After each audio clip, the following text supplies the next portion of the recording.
जय जगन्नाथ। मु अमित आपण ओडिया फिटनेस सांग। आज टॉपिक हिमालय ले 52 DS। आपको बहुत बॉडीबिल्डर मैंने यूज करते आप साधारणतः जानते बहुत बॉडीबिल्डर मैंने यूज करती। खाली बॉडीबिल्डर नुहे बहुत जनरल पीपल भी यूज करती। रिचिन कौन यूज कर रिचिन हूँ फास्ट जनरल पीपल कथा कहूँ जो मैंने साधारण लोक से यूज कर। साधारण लोक मैंने प्राय मैक्सिमम लोक आप मद्यपान करते। मद्यपान रेगुलर करने द्वारा आपण लिवर वीक हो जाए, टॉक्सिन क्रिएट हुए, बहुत प्रकार नाना प्रकार समस्या देखा जाए। लिवर फैटी लिवर हो जाए। और जब आप जंक फूड, फास्ट फूड कि पेन किलर मेडिसिन कि अन्य मेडिसिन यूज करते प्रोटीन सॉरी ता भी आप पाकस्थली में टॉक्सिन क्रिएट करे।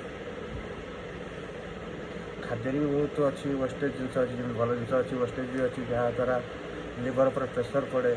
तो लिवर को किन सुस्थ रखिए ना ले 52 DS यूज कले आपण टॉक्सिन क्लियर हुए, लिवर को सुस्थ रखे, हजम प्रक्रिया बढ़ाए जहाँद्वारा आप भोक बारंबार लगे। भोक बारंबार लगे आपण लिवर उपर लोड कम पड़े जहाँद्वारा आप लिवर सुस्थ रुए।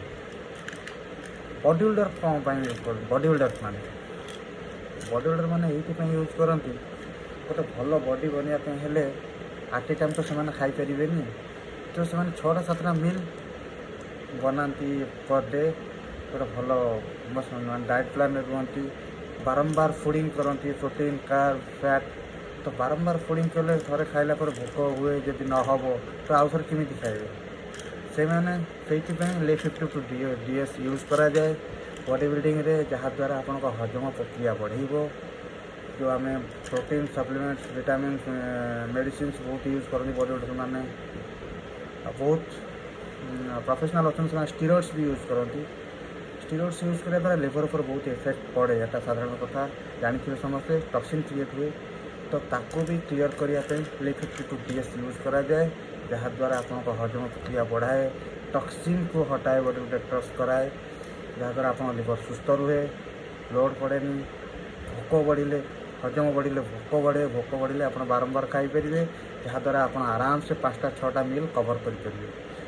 तो मील कवर कले आपको तादेह मिलूँ प्रोटीन कार्ब फैट सब मसल्स रे लगिपारे।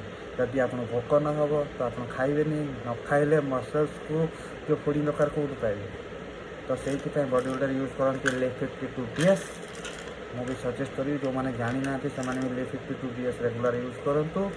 पर डे 2 टाइम्स यूज करूँ, गोटे लंच रे गोटे डिनर रे बिफोर और आफ्टर।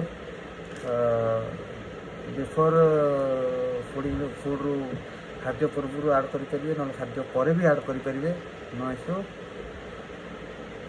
बॉडी बिल्डर मैंने 3टा लेखा भी यूज करते। मुझे 3टा यूज करे जो मन सीजन थाए। एवं तो ऑफ अच्छी तो फूडिंग बेसी ना 2टा यूज कर पर डे।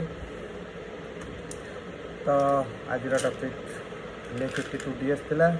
तो मुझे आपण मानक अनुरोध करी मो चैनल को सब्सक्राइब करूँ, लाइक करूँ, शेयर करूँ जहाँद्वारा मुझे नुआ नुआ इनफॉरमेशन आपण आनीपारि मो ओडिया भाई मानी सपोर्ट करूँ। गुड बाय, जय जगन्नाथ।